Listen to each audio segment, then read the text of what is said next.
Vou falar só um segundo, além de agradecer, destacar que o Ricardo da Costa já é conhecido pesquisador, trabalhou conosco no Ministério, ele é professor da UFES, na área de Departamento de Teoria da Arte e Música, e é professor efetivo de um doutorado online, de Transferência Intercultural e História na Europa Medieval. Tem muito a nos dizer, ele como professor desse doutorado e como acadêmico correspondente da Real Academia das Belas Artes e Letras. Então, é com muito prazer que recebemos aqui este Grupo Ibérica, tem um nome muito próximo das suas pesquisas. Queria lhe agradecer a sua presença e registrar a nossa alegria de tê-lo aqui com o Grupo Ibérica para debater esse tema tão interessante. Obrigado, os meus queridos colegas do Grupo Ibérica. Me desculpam ter chegado assim afobado no final, mas as questões tecnológicas, às vezes a gente se atrapalha. Muito obrigado. À vontade, mestre, está em casa. Vai, Alex. Bom, eu só vou complementar um pouquinho as palavras do Vécio, né? A gente está, depois de toda... Nós nos encontramos na UFJF, a gente se reuniu em torno da figura do Ricardo, nós criamos esse grupo, na verdade o Núcleo de Estudos Ibéricos e Ibero-Americanos, ele permaneceu de 2004 até 2013 dentro da UFJF, embora não oficialmente, né, já que nós tínhamos muito mais um grupo de amigos interessados em temas luso-brasileiros, em pensamento luso-brasileiro, fora do ambiente universitário, mas a gente se manteve lá, se abrigando dentro da UFJF por um tempo bastante longo. E em 2013, né, todo mundo tomou o seu caminho, o velho se aposentou, alguns alunos defenderam os seus doutoramentos e saíram da universidade, né, uns voltaram para seus lugares de origem, né, o Bernardo voltou para o Rio, Marquinhos voltou para Leopoldina, um pouco mais próximo, eu voltei para o Espírito Santo, né, o Humberto já tinha terminado um ano antes, já estava procurando outros caminhos, e a partir de 2013 nós, digamos assim, interrompemos esse caminho de pesquisa que nós havíamos colocado lá em 2004. Com essas experiências do MEC, que possibilitou que nós nos reuníssemos mais uma vez, a gente está tentando reerguer ou trilhar novamente esse caminho do Núcleo de Estudos Ibéricos e Ibero-Americanos dentro dessa iniciativa que a gente está chamando de Pensar BR ou Pensar o Brasil, né? Então a gente tem o prazer de receber o professor Ricardo para falar um pouquinho sobre essa questão das influências da Igreja Católica na construção da civilização ocidental.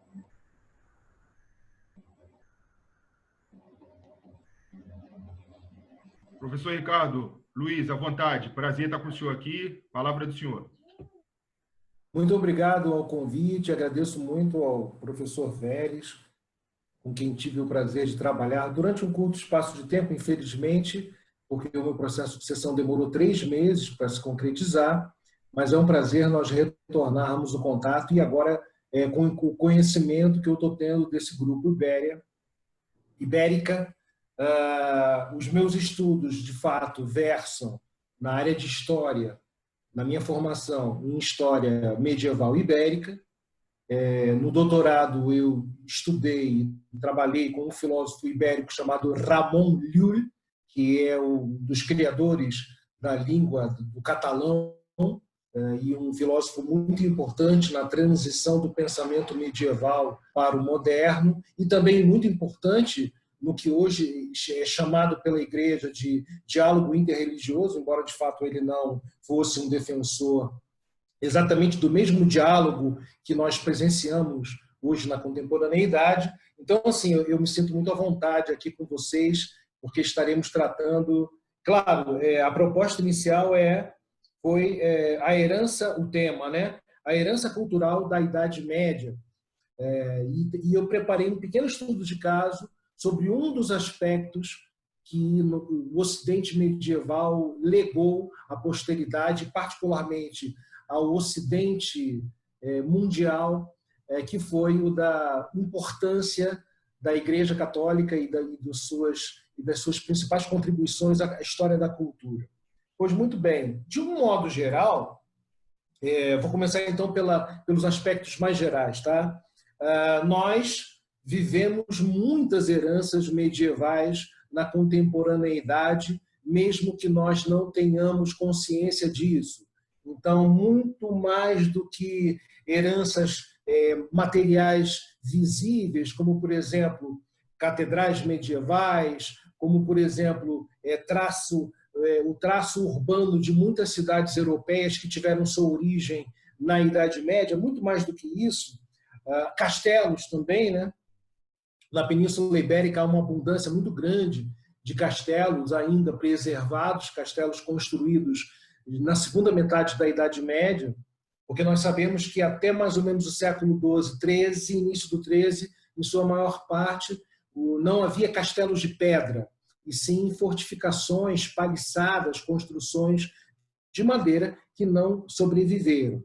Mas então, para muito além dessas constatações mais óbvias, que aliás a Europa, até a pandemia e até a expansão do islamismo nas últimas décadas, ganhava muito dinheiro com turismo histórico. Para muito além disso, nós temos várias outras heranças, algumas quase imperceptíveis, como, por exemplo, o livro.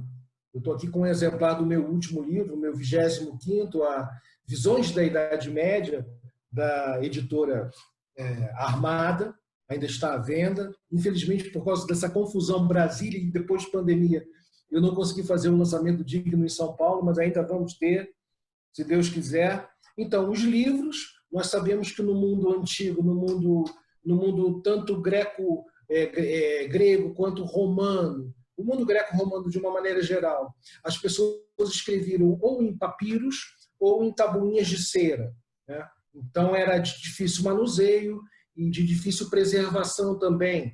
Lembremos da Biblioteca de Alexandria, que era composta de papiros.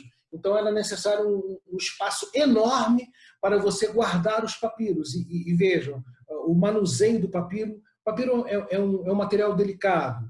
Então o livro é uma invenção absolutamente maravilhosa da Idade Média, e eu vou tratar isso no pequeno estudo de caso com vocês. O livro, a leitura em silêncio, nós também sabemos que no mundo antigo os antigos liam em voz alta. A contribuição da leitura em silêncio é particularmente marcante no âmbito dos mosteiros medievais.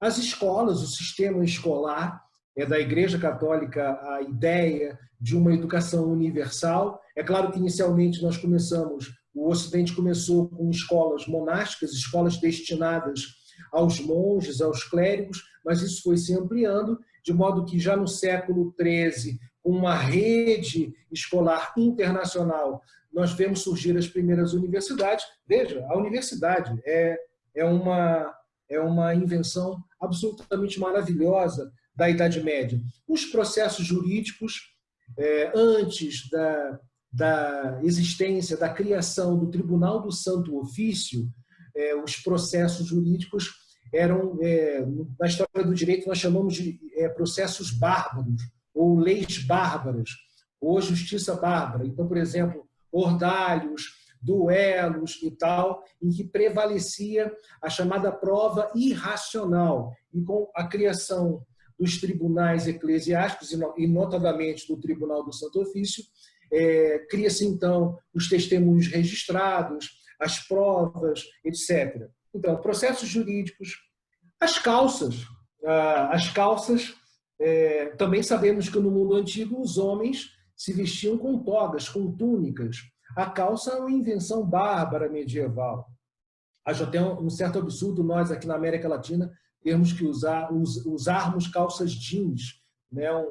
Uma forma muito típica do mundo lá anglo-saxão, mais afeito ao frio.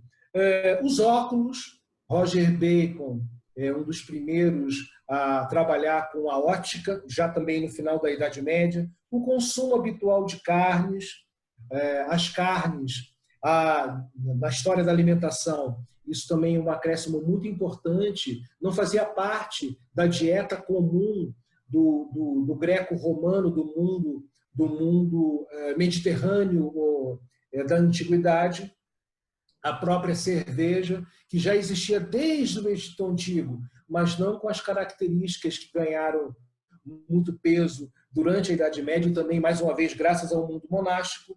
O casamento monogâmico, de fato havia casamentos monogâmicos na antiguidade, mas com uma especificidade muito importante, com as regras, com o fato da igreja ter entrado na cerimônia do casamento, mais ou menos no século XII, né? Dá-se voz, dá-se direito ao sim da esposa, da mulher. A mulher pode ser ouvida. E isso, é claro, remonta lá a uma tradição bíblica, eu não vou me lembrar agora a passagem exatamente, mas que diz que o corpo do marido pertence à mulher, nessa ordem, e o corpo da esposa pertence ao marido. Ou seja, do ponto de vista estritamente jurídico, a igreja traz essa palavra, e todos nós sabemos, nessa tradição hoje que é comum a todo o Ocidente, que nenhum clérigo, nenhum padre pode realizar um casamento se a mulher disser não. É claro que isso demorou muitos séculos para ser implementado na prática, porque na Idade Média o mais comum eram os casamentos arranjados entre famílias, né? Mas, de qualquer modo, isso é uma novidade tipicamente medieval. Além desse casamento monogâmico com o direito de voz da mulher, a expressão escrita, tanto poética quanto musical, especificamente poética, do amor heterossexual. Eu não estou dizendo aqui que no mundo antigo não houvesse amor entre cônjuges, entre marido e mulher. No entanto, o que a tradição filosófica e literária, e aqui temos os filósofos que podem, depois na conversa a seguir, podem comentar, o amor, um sentimento, era considerado um sentimento tipicamente do âmbito da masculinidade, do âmbito do masculino, né? Desde os diálogos de Platão, o ambiente todo da amizade, do amor da amizade, é um ambiente circunscrito ao mundo masculino. E durante boa parte da Idade Média, por causa dessa herança antiga, nós considerávamos, as pessoas do Ocidente consideravam que as mulheres não tinham a capacidade humana de ter um sentimento tão delicado, tão desinteressado, tão elevado. E isso surge na Idade Média, porque pela primeira vez na história nós temos registros de homens que escrevem poesia amorosa e encaminham, direcionam essa poesia amorosa para suas amadas. É claro que o amor heterossexual, que foi um tema que eu tenho pesquisado, que eu venho pesquisando já há algum tempo, esse amor heterossexual, na Idade Média, se reveste de algumas características muito peculiares e muito distintas do mundo contemporâneo, como, por exemplo, o fato dele desabrochar fora do casamento, isto é, ser um amor com características adúlteras e muito específicas. E vou muito rapidamente. Uma mulher, geralmente mais velha, casada, concede o favor da corda, digamos assim, para rapazes, ou para um rapaz, ou para rapazes mais jovens, solteiros e preferencialmente virgens. Esses rapazes que normalmente circulam ao redor das cortes feudais desse senhor feudal que é marido dessa senhora, que é dessa dama, dessa dômina, dessa senhora que domina o ambiente, esse senhor permite também que para essa sua esposa ser louvada, ser conhecida, ser propagada, a sua beleza e os seus dotes de receber pessoas para festas, essa capacidade de receber visitas é muito ocidental, é muito elegante. Ele permite, então, que esses seus vassalos escrevam poemas de amor para sua esposa. É claro que há uma longa discussão se esses amores, essas paixões chegavam às vias de fato ou não, mas nós temos hoje provas na própria poesia trovadoresca, e em alguns casos isso sim ocorria. E é claro, quando o marido descobria, ele assassinava a todos. Então, há especificidades do amor heterossexual que não sobreviveram ao longo do tempo. Mas o fato é que, pela primeira vez na história, homens começaram a se apaixonar, ou pelo menos considerar digno de fato, o registro dessas paixões por mulheres. Isso é absolutamente inovador na história. E a própria música, a importância da música como expressão amorosa e como expressão civilizacional também é uma característica tipicamente medieval, e o pontapé inicial foi dado com um canto gregoriano, com o Papa Gregório Magno. Hoje nós sabemos que não foi ele exatamente a pessoa que incentivou a criação dessas escolas de cantores no século VI, mas sim todo o seu entourage realizou esse trabalho maravilhoso de considerar a música como uma expressão importante, no caso da religião católica, mas também da civilização. É claro, há outras heranças, como, por exemplo, o sistema parlamentar, as monarquias. Hoje, no mundo inteiro, uma característica dos principais países do primeiro mundo é o fato de termos monarquias parlamentares. Isso também é uma herança medieval. Ou seja, nós vivemos em muitas especificidades contemporâneas em um mundo herdado da Idade Média. E muita gente desconhece isso, inclusive muitos colegas de história preferem silenciar a respeito quando sabem, e quando não sabem também preferem não saber. Eu posso dar um exemplo muito rápido que me vem agora à memória de uma historinha da minha universidade. Eu estava estudando e fazendo traduções, eu fiz muitas traduções do filósofo Ramon Llull, do catalão medieval para o português, quando de repente entra na minha sala, lá no meu gabinete, entra um colega de história moderna, com um livrinho chamado A Revolução Industrial na Idade Média, e ele jogou assim um livro na minha mesa e disse: como eu sei que não houve Revolução Industrial mesmo na Idade Média, toma esse livrinho para você, porque você vai gostar. E é claro, não Revolução Industrial no sentido que nós conhecemos, com máquinas, com eletricidade e tal, mas a Idade Média também conheceu muitas revoluções notáveis, revoluções relacionadas diretamente à produção agrícola. E o livrinho é de 1966. É um livro de um historiador inglês, enquanto que aqui no Brasil muitas dessas novidades, entre aspas, bibliográficas, não chegam à graduação. Bom, está aqui o livrinho, Visões da Idade Média.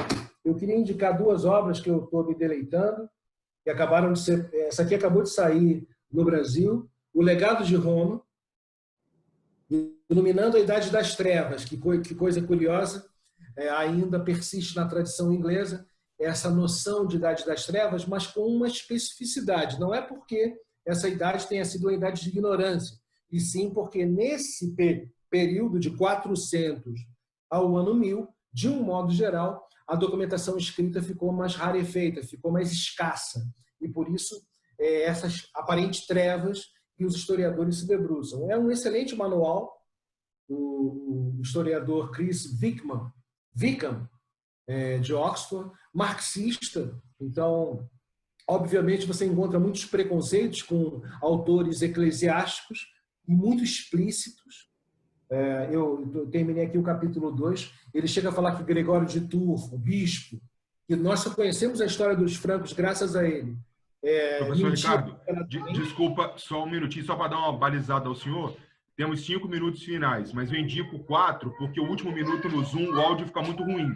Então, aí, quando der os 4 minutos, eu vou derrubar a reunião e aí a gente faz uma nova. E eu mando o link, tá? Perfeito.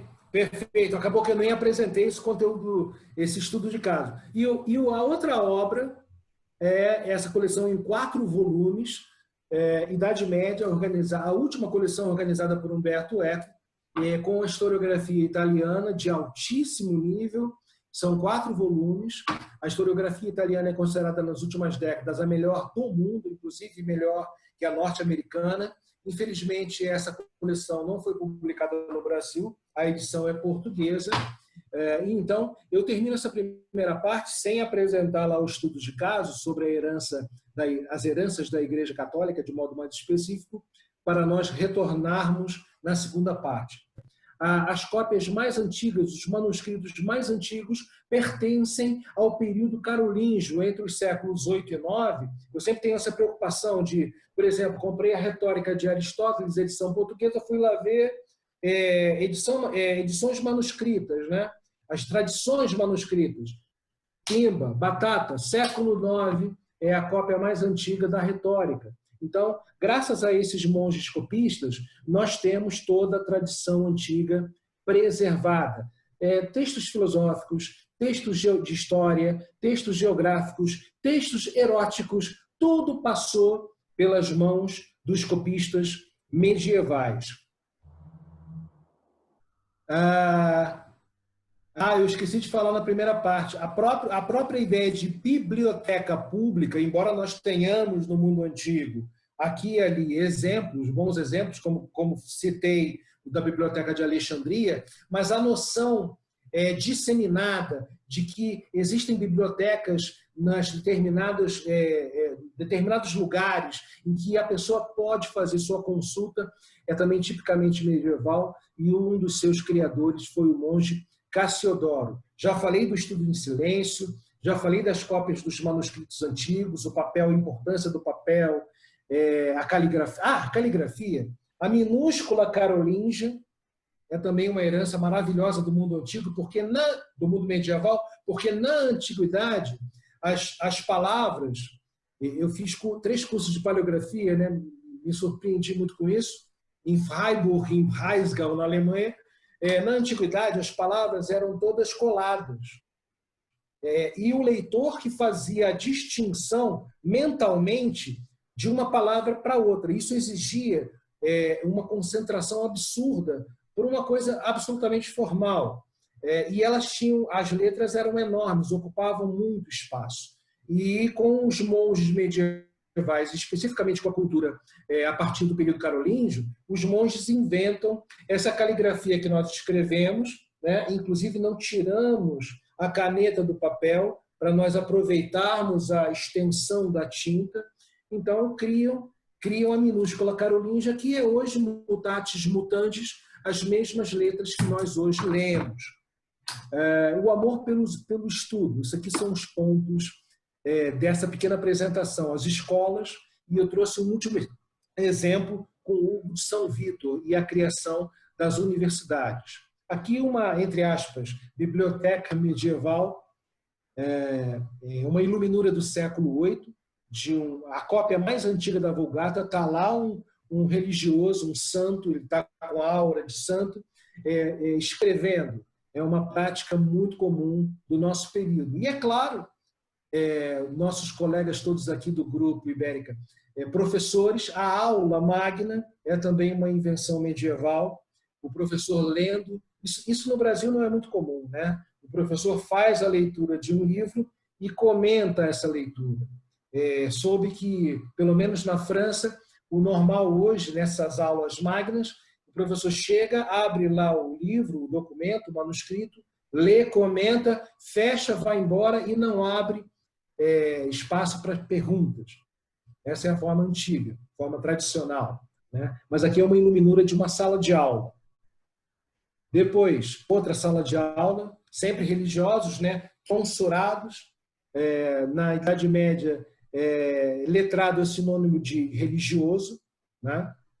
Estamos aqui, o professor faz um comentário, ele com o dedo apontado, sempre nos desenhos, nas iluminações medievais, nas pinturas, quando vocês têm que perceber a posição da mão. As mãos são a expressão viva de que as pessoas estão conversando. Então, você vê lá que o estudante está com a mão direita aberta, a mão esquerda para baixo, e o professor segurando um livro e apontando para outra cópia, porque os alunos faziam cópias ou contratavam copistas para a difusão do conhecimento.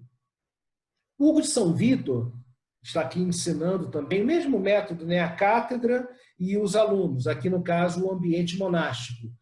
Hugo de São Vítor é um dos grandes revolucionários como é que se diz, do sistema educacional, porque ele propõe pela primeira vez na história a inserção das artes mecânicas que no mundo antigo e até Hugo de São Vítor, no século XI e XII, eram considerados o trabalho manual, o trabalho com as mãos, né? Era considerado um trabalho inferior, indigno, um trabalho de escravos, mas Hugo de São Vítor é o primeiro pedagogo que propõe inserir no programa pedagógico escolar as artes mecânicas como artes também importantes para serem ensinadas. E daí, dessa tradição que remonta ao Hugo de São Vítor, vem aquela ideia hoje que vigora na Europa. Na Alemanha, por exemplo, um padeiro tem que ter lá o seu curso de padaria, né? E assim por diante. Isso no Brasil também não é muito valorizado porque, infelizmente, nós temos aquela ideia bacharelista, digamos assim, do apreço pelo diploma e desmerecemos os cursos profissionalizantes. Isso não é uma tradição medieval, isso é uma tradição antiga, uma tradição clássica que o Brasil, infelizmente, mantém nesse preconceito com as artes manuais.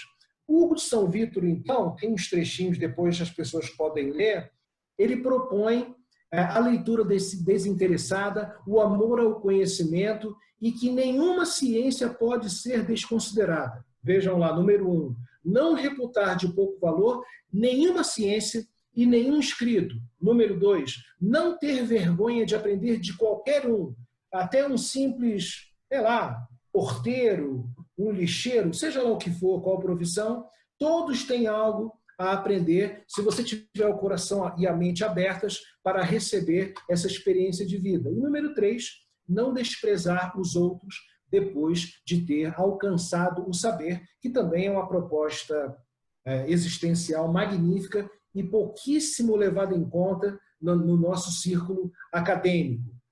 O estudante prudente ouve todos com prazer, lê tudo, não despreza pessoa alguma, doutrina alguma, blá, blá, blá. No último parágrafo, não considere vil conhecimento algum, porque todo conhecimento é bom.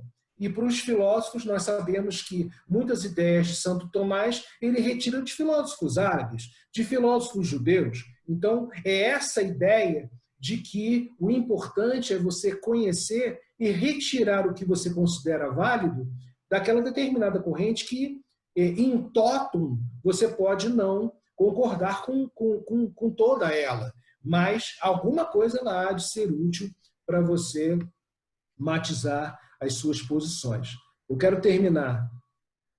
Igualmente, lhe convém que, quando começar a conhecer alguma coisa, não despreze os outros. Esse vício da vaidade ocorre a alguns, porque olham com demasiada diligência o seu próprio conhecimento e, parecendo-lhes de ter se tornado alguma coisa, pensam que os outros não são como eles, nem poderiam nunca sê-lo sem conhecê-los.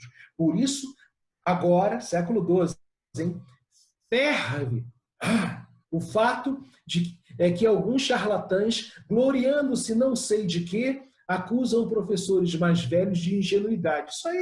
Isso parece que eu estou lendo o que acontece hoje numa sala de aula na universidade, né? Que eu canso de ver garotada arrotando ignorância e me chamando de ingênuo. Isso é eterno.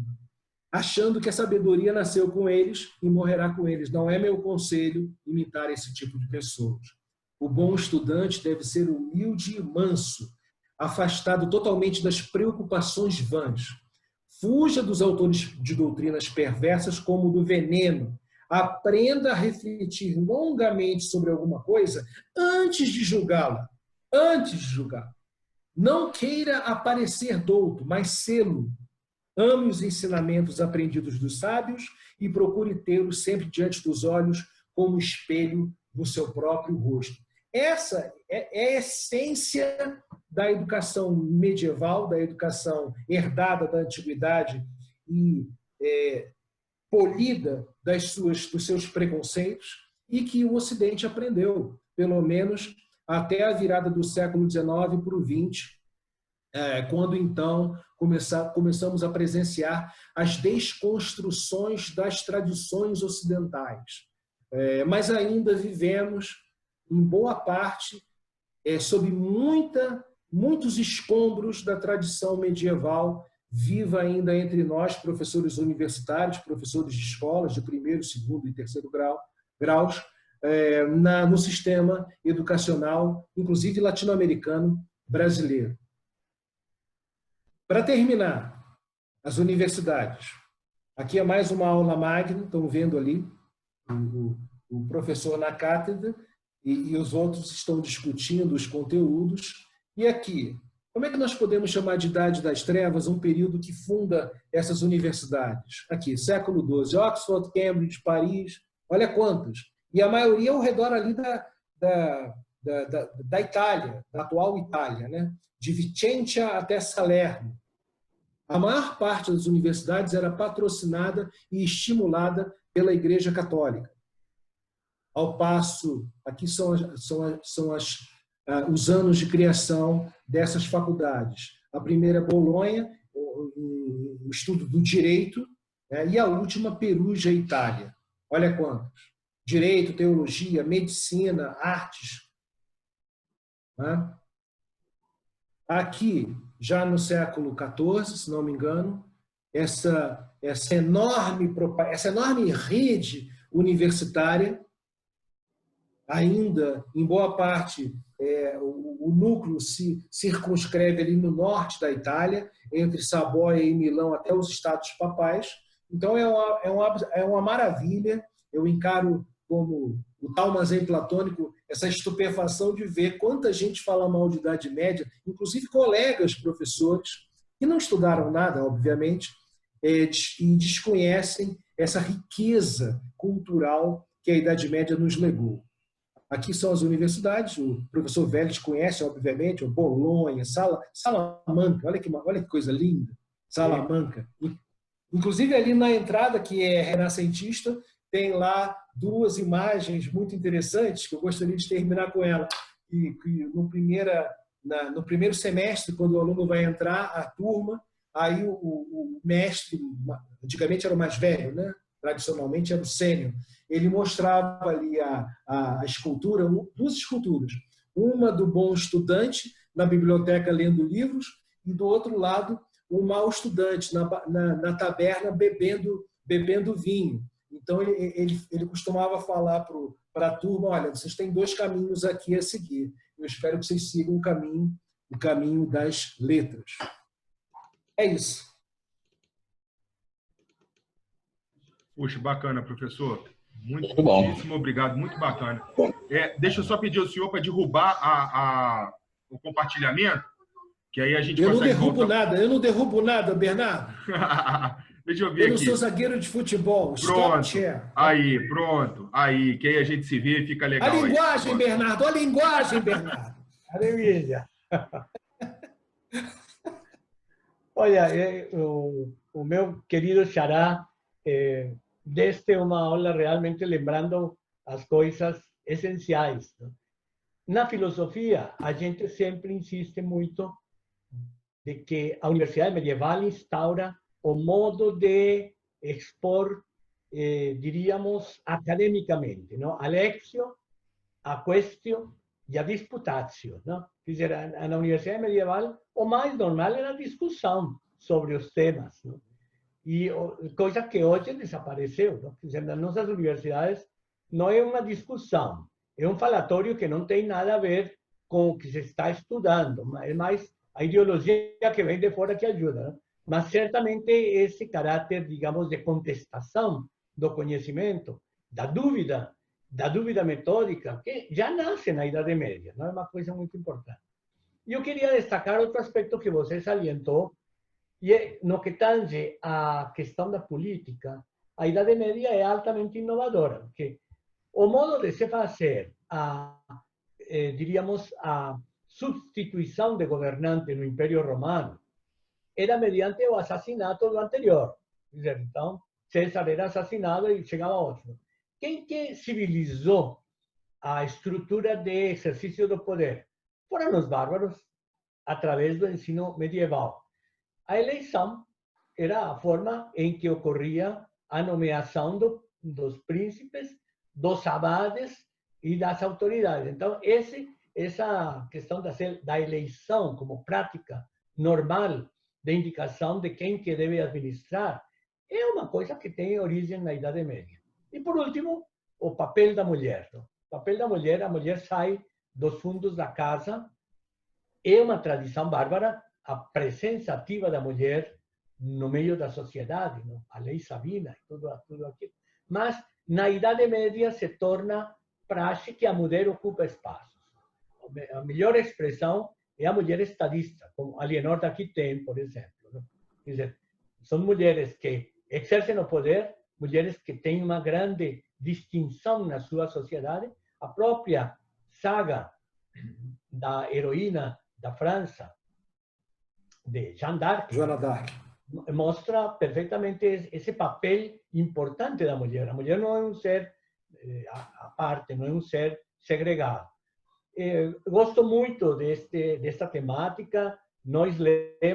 Todos nós lemos Regine Perlou, Luz sobre a Idade Média, não? Que nos mostra que há muita coisa a ser resgatada da Idade Média.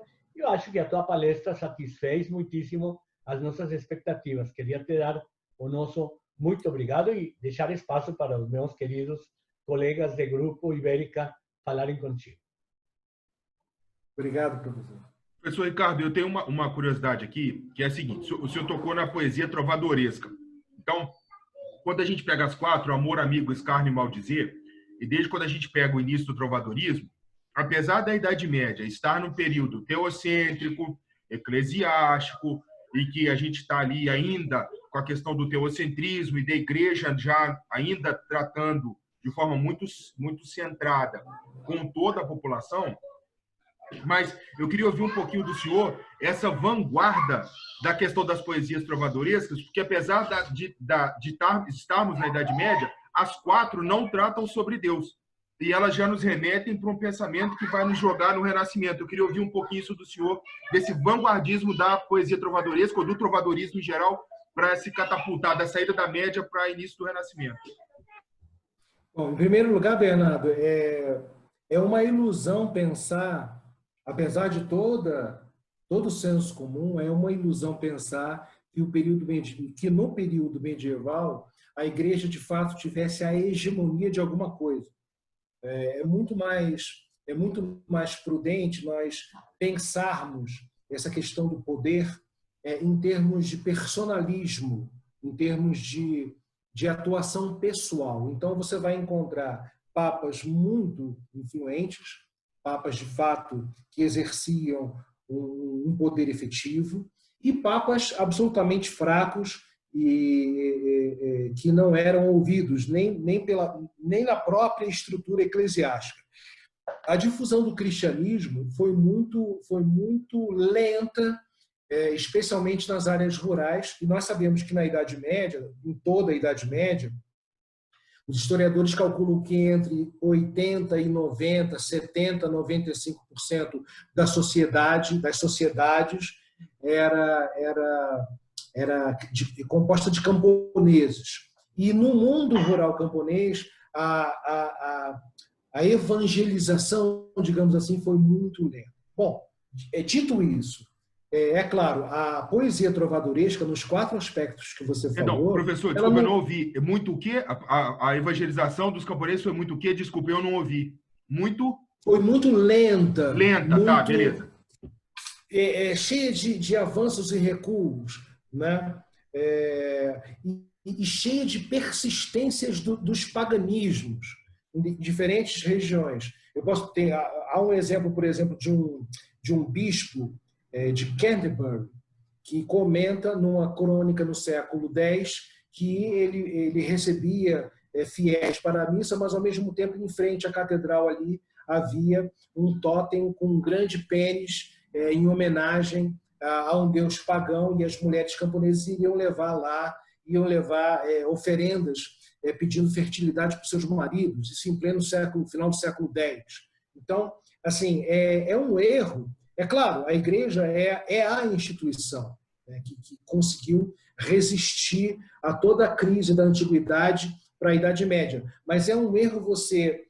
Hoje mesmo, Bernardo, nós temos Nós temos exército, marinha, aeronáutica, Estado, polícia civil, polícia militar. A quantidade de gente que não segue a lei, que não segue as leis, que não segue as normas instituídas é tremenda. Então, com o tamanho poder que o Estado tem hoje, você não consegue ter hegemonia em muitos aspectos da sociedade. Imagina no mundo sem exército, sem... Mas, enfim, voltando lá ao tema do trovadorismo. Ele é um ótimo exemplo para mostrar. Ele é um fenômeno feudal.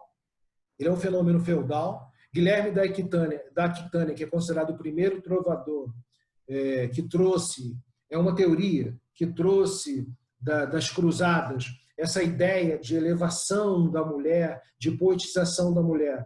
É um escritor eminentemente blasfemo, ele foi excomungado 2 ou 3 vezes pela Igreja Católica. Ele, inclusive, tinha certos delírios, certas fantasias sexuais. Ele mantinha, num dos seus feudos, um prostíbulo em que as prostitutas ele as vestia como freiras.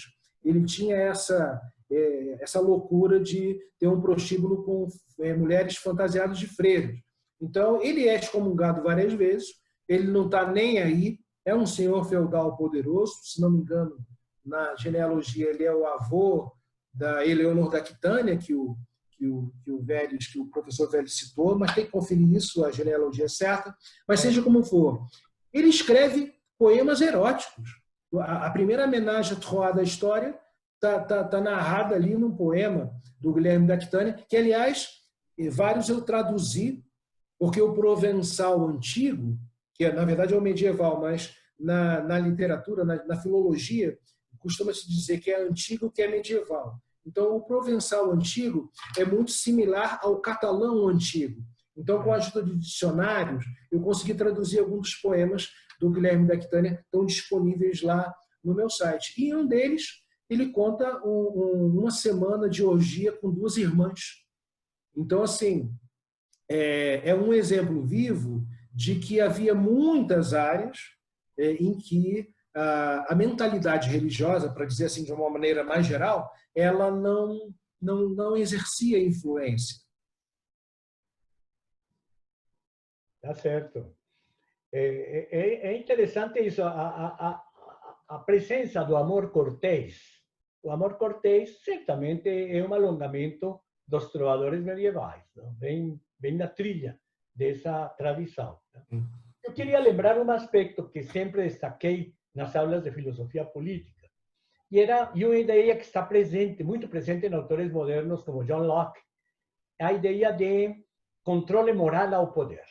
Na Idade Média não há absolutismo, porque a grande inverdade de Turgot foi ter dito a Idade Média é período de trevas porque era o absolutismo. Não, o absolutismo, o período de trevas é século XVII, século XVIII. Aí é que está o absolutismo. Na Idade Média havia um poder, diríamos, esparso na sociedade.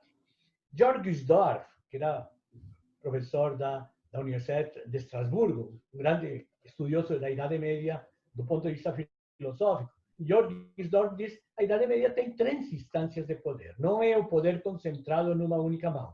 Era o império, o sacerdócio e o studium. Então, quando o imperador quer tomar conta de tudo, o sacerdócio se contrapõe. Quando o papa quer tomar conta da universidade, o império se contrapõe.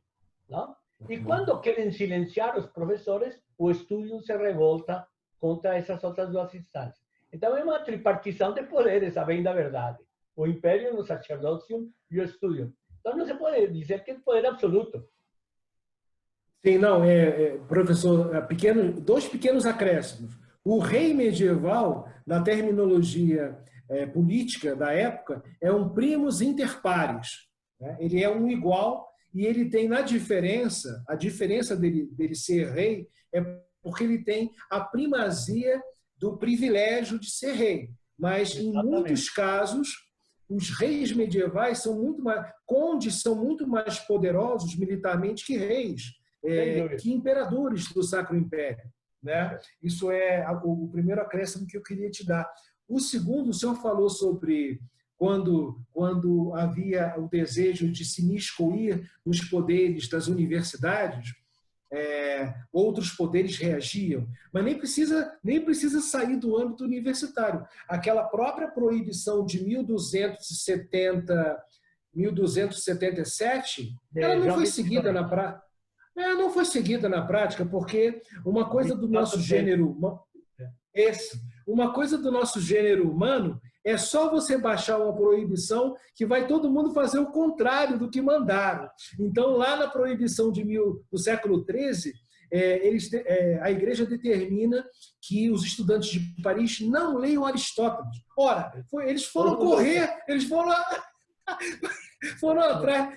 Essa leitura de que a norma determina a atuação social é uma ingenuidade, né? Porque é como se fosse assim, uma literalização da lei. Isso é falso. Tá certo. Muito apropriado. Bem, aproveitando o ensejo, tem um silêncio psicanalítico aí no meio, eu vou falar um segundo. A questão das bibliotecas. As bibliotecas medievais são as grandes preservadoras da ciência antiga. A ciência antiga está contida no que restou da Biblioteca de Alexandria e que foi preservada pelos romanos em Pérgamo. Isso se disseminou na Europa feudal através das universidades e dos mosteiros. Não? Faço referência aqui a dois elementos que me parecem importantes, que é a Constantinopla como grande centro de documentação, e lá se fez um backup da Biblioteca de Alexandria, e, por outro lado, o Mont Saint-Michel, na França. O Mont Saint-Michel, os frades se encarregaram de disseminar a ciência antiga, aquela ciência experimental dos antigos.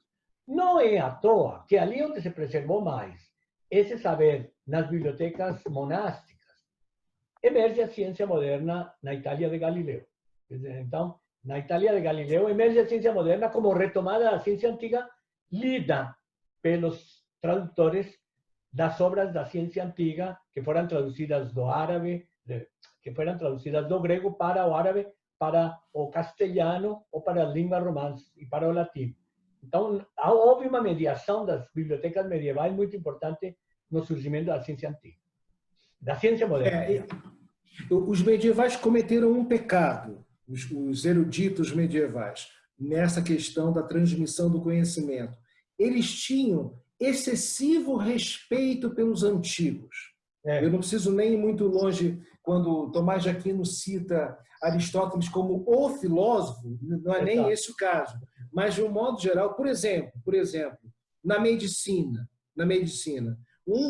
uma das características, uma das causas do atraso da medicina medieval se deve, em boa parte, ao respeito excessivo que eles tinham pela tradição antiga, pela tradição grega, que não levava em muita consideração o exercício prático da medicina, e sim, por exemplo, mapas astrais, a teoria dos 4 humores. Isso era um respeito excessivo que os medievais tinham pelos antigos e que, paradoxalmente, para o senso comum, a Idade Média não conhecia nada da antiguidade, né? Então, assim, esse excessivo respeito é um pequeno pecado que eu atribuo aos leitores medievais.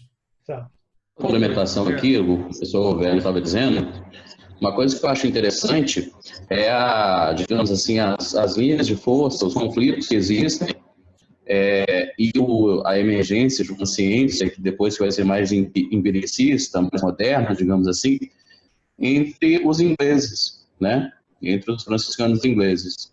Aí eu gostaria que o senhor falasse um pouquinho sobre isso, para a gente poder compreender como que essa tradição se reuniu entre os franciscanos ingleses. O nosso grupo analisou sobre o pensamento ibero-americano.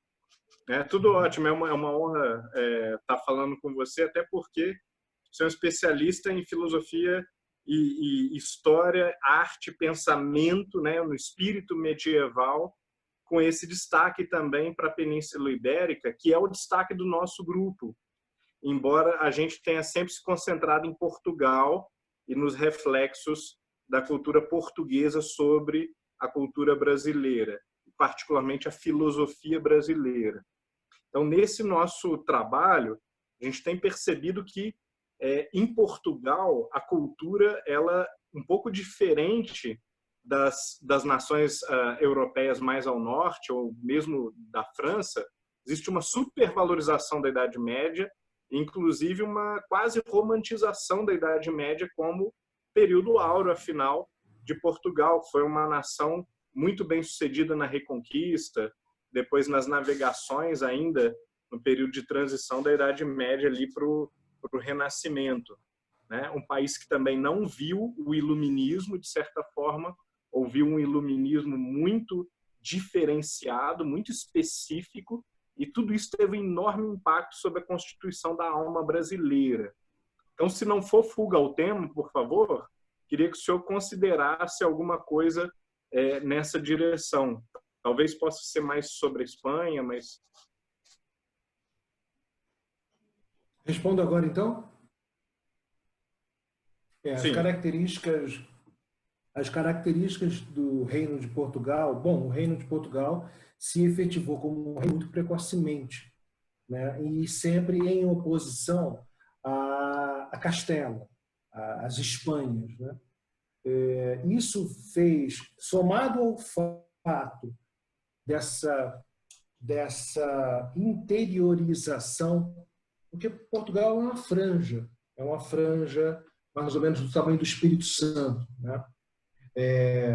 Somado ao fato dessa interiorização, desse acantonamento de uma cultura, a cultura portuguesa, isso conferiu certos aspectos mais rudes, mais rurais à cultura portuguesa como um todo. Isso é muito visível quando você visita os grandes centros acadêmicos mesmo, da Espanha e de Portugal. Embora para o brasileiro médio o espanhol seja considerado muito grosseiro, porque ele tem uma forma muito assertiva de tratar, de se relacionar com as pessoas, né? Mas, então, Portugal tem essas características mais interioranas, mais acantonadas, em que pese o fato de ter se espraiado pelo mundo na modernidade, com as grandes navegações. Mas o fato é que, por exemplo, para o Brasil, mutatis mutandis, isso se manteve, porque se vocês observarem a geografia das cidades brasileiras, todas elas são raciocinadas no seu plano para pensar pequeno, para pensar em ruas sempre estreitas, para pensar na proximidade da igreja com a prefeitura e a expansão a partir daí. Então, o Brasil, com esse tamanho todo continental, veja, o aeroporto de Brasília é um exemplo. A capital do país tem uma entrada para deixar os passageiros, passam 2 carros somente. Nós continuamos pensando geograficamente de um modo muito limitado, ao passo que vivemos num continente. Então, assim, Portugal tem características muito próprias. Eu não conheço bem a história do período moderno de Portugal, mas me leva a crer do que eu conheço de portugueses e do sistema universitário, que esse amor ao bacharelismo nosso é muito herdado de Portugal. Esse nosso amor à jurisprudência, ao direito, aos cartórios, esse excessivo gosto que nós temos pela papelada, papéis, né? Tudo tem que ser minuciosamente registrado. Esse nosso excesso de zelo pela criação de normas e leis, ao passo que no mundo anglo-saxão é justamente o contrário, né? A Constituição norte-americana é um livrinho, ao passo que nós já tivemos vários. Então, nós temos, acho eu, e que me perdoem os meus amigos portugueses, uma certa herança mais negativa do que positiva das tradições medievais, especificamente portuguesas. No caso da Espanha, já é um pouco diferente, porque a Espanha criou um império muito maior, né? Há pouco tempo, num relacionamento com um professor de Alicante, ele se queixava da burocracia de Madrid, porque toda a papelada de reconhecimento de diplomas de todas as universidades espanholas tem que passar por Madrid. E aí ele me lembrou assim, não, Ricardo, mas eu tenho que lembrar sempre também que Madrid foi a capital de um império. E império mesmo, né? Então, esse também, esse amor à papelada, mas um pouco mais célere que o caso português. Eu me recordo de uma palestra acontecida há alguns anos, na Federal do Rio Grande do Sul, em que um medievalista contou que um nobre medieval português tinha simultaneamente 3 empregos públicos em 3 cidades diferentes. Então, essa também, esse nosso jeitinho brasileiro também não é uma invenção nossa muito, né? E como é que ele conseguia trabalhar em 3 cidades diferentes ao mesmo tempo? É impossível. De modo que essa tradição tem muitos problemas. Nós temos também um lado, o que eu quero dizer, para terminar a resposta, um lado também dos problemas das nossas heranças históricas, né? Em que pese o fato de eu sempre tentar olhar com otimismo para o que deu certo. Mas, em muitos casos do Brasil, nós temos heranças que nós precisamos mudar. Beleza? Acho que o contemplado, Humberto, ok? Então, perfeito. Então, agora peço ao Alex que repita a pergunta, que a gente está gravando de novo, por gentileza, Alex. Vamos lá. Alex, está com o som desligado. Liga o som, por favor, Alex. Bom, voltando aqui o Alex é kantiano, Alex. Mostrou lá o coletânea do Eco, né? E lá no nome da Rosa a gente consegue perceber bem esse ambiente inglês, né? E digamos que as linhas de força que estão ali já fustigando para o nascimento da ciência moderna. E como o Ricardo tocou na questão da recepção da ciência antiga, eu gostaria que o senhor falasse um pouquinho das contribuições dos medievais justamente para o surgimento disso que a gente conhece como ciência moderna, que a gente tem lá com o CTS, com o Bacon, todas essas sementes que nos séculos seguintes vão acabar desabrojando, que Bacon, né, o Francis Bacon já vai pegar de um modo um pouco mais pronto, digamos assim, né, mais definido, e então entrar naquilo que a gente conhece como modernidade. Depois que você me fez a pergunta e nós demos o intervalo, eu fiquei assim refletindo o porquê de ter sido uma tradição franciscana, em boa parte, a responsável por esse arranque. Né? E aí eu comecei a cavucar aqui na memória, e eu vou fazer aqui vou te oferecer uma chave de interpretação que merece depois estudo, tá? Mas nós sabemos que a tradição franciscana, na sua origem, ela não era muito simpática, digamos assim, ao intelectualismo, né? São Francisco de Assis nunca defendeu para sua ordem a mesma coisa que defendia, por exemplo, para os beneditinos, bibliotecas, estudo, ócio. São Francisco é muito chão, terra, e não era muito simpático a tradição tomista ou a tradição aristotélica e tal.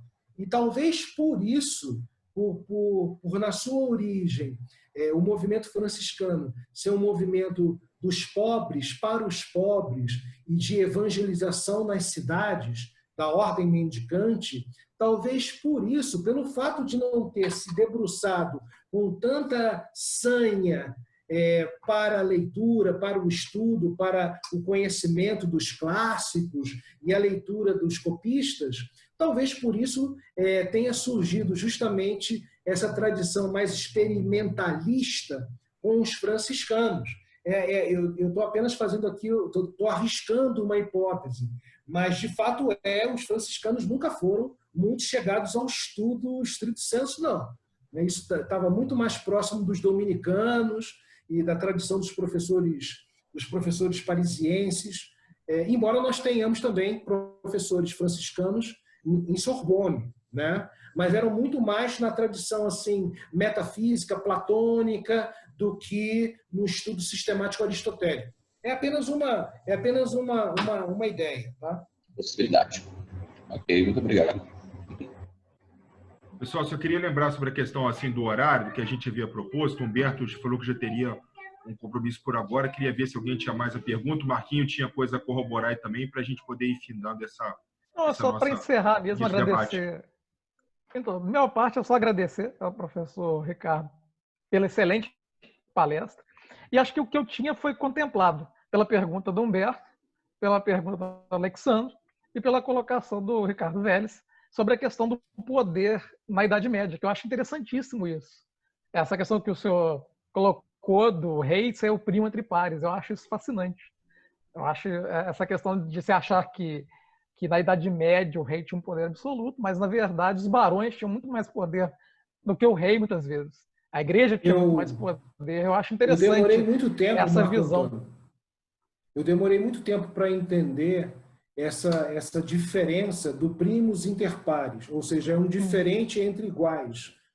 E essa chave de interpretação eu tive quando li há muitos anos um livrinho chamado Feudalismo, do Canshoff, um historiador belga, se não me engano, em que ele explica muito bem as prerrogativas que hoje parecem, assim, realmente são bobagens, como, por exemplo, chega o rei faz uma determinada entrada numa vila e o conde ou o duque local, que é o primeiro vassalo, ele desce do cavalo e ele vai a pé e conduz, segura as rédeas do cavalo do rei e leva o rei para fazer a entrada na cidade.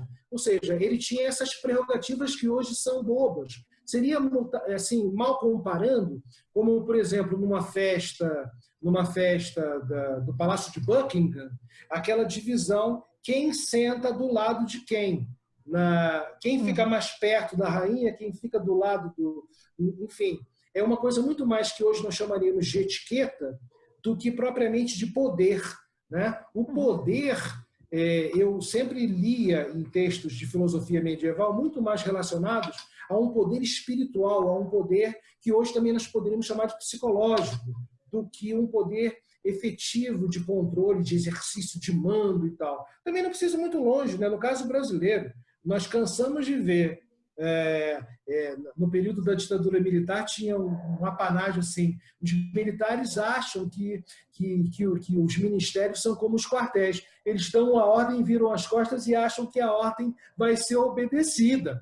Então, assim, mal comparando, isso é tudo muito relativo. Quando você vai pegar na lupa, no microscópio, esse poder é muitas vezes compartilhado. Eu já vi situações em Brasília nesse ano que eu fiquei, graças ao professor Ricardo, que eu achava que aquela pessoa tinha um poder, mas é que quando eu ia ver aquilo ali, havia uma rede em que a pessoa não podia... não podia mexer naquele cargo, não podia mexer porque ia movimentar a influência não sei de quem. Então, assim, aquele poder não era tanto poder assim, né?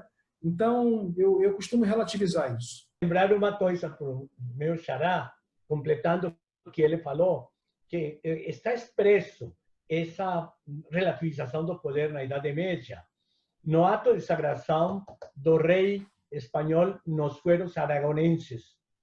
Nos fueros aragonenses, o Justiça Mor é quem dá posse ao rei. E diz assim, ele representa os barões feudais, nós, que valemos tanto quanto vós, e que juntos valemos mais do que vós, os fazemos o nosso rei, Senhor, para que zeleis pelos nossos bens, as nossas vidas e a nossa honra. Ou, se não, não. Não quer dizer, tem um poder em termos. Não, a gente sabe hoje, professor, quem manda em casa, nós não temos poder algum, né? A palavra nossa não vale nada. Isso é verdade. Muito bem. Tá certo. Mas, olha, realmente a tua intervenção foi muito valiosa. Não será a última vez que vamos te convidar. Nós temos o nosso grupo de bate-papo filosófico todas as semanas. E em alguma outra oportunidade, com antecedência, vamos te comunicar. E os teus amigos que queriam assistir, conseguiram assistir? Ah, sim.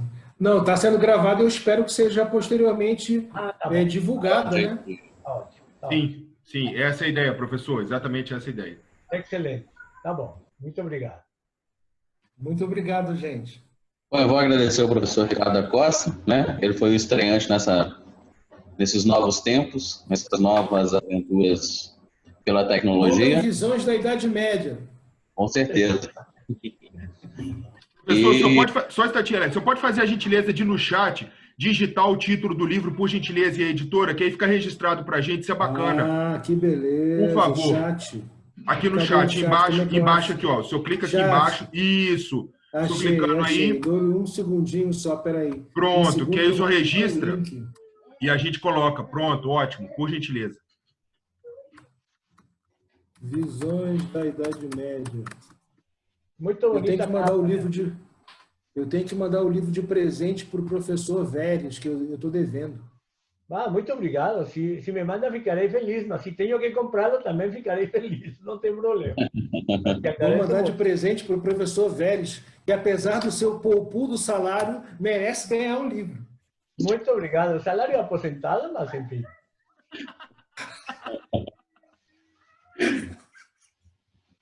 Obrigado, gente. Está aí o link, tá? Muito obrigado. Olha, foi uma noite muito proveitosa. Muito obrigado. Ficamos muito felizes de te receber aqui no nosso grupo. Você está transmitindo desde Juiz de Fora, né? Sim. Ah, Juiz de Fora. Você está aí na Padre Café, se não me lembro mal. Sim. Na Rua Padre Café tem a famosa livraria, não sei, a livraria, é uma livraria, o famoso sebo da Rua Padre Café. Sim. Sim. Era um lugar frequentado por todos nós. Do Cláudio. Do Cláudio, exatamente. Cláudio Luiz. Muito bem. Muito obrigado, Ricardo. Muito obrigado, meus queridos colegas. E vamos continuar com a nossa aventura pandêmica. Obrigado, mestre. Obrigado a todos, gente. Uma boa noite. Boa noite. Boa noite. Obrigado. Forte abraço. Obrigado, professor Ricardo, pela gentileza. Tudo de bom. Obrigado. Tchau. Abraço.